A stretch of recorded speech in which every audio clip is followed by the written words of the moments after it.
আসসালামু আলাইকুম। মোহাম্মদ সেতু বলে সকলকে স্বাগতম। আশা করি আল্লাহর রহমতে সকলে ভালো আছেন, আমরা ভালো আছি। আজকের ভিডিওটি আমি এখান থেকে শুরু করছি। দেখুন, আজকে আমরা বাইরে থেকে মোরগ পোলাও আনা হয়েছে।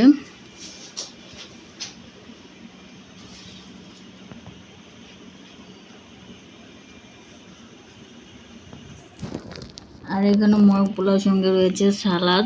এখানে সালাদ দিয়েছে শসা, লেবু আর মরিচ।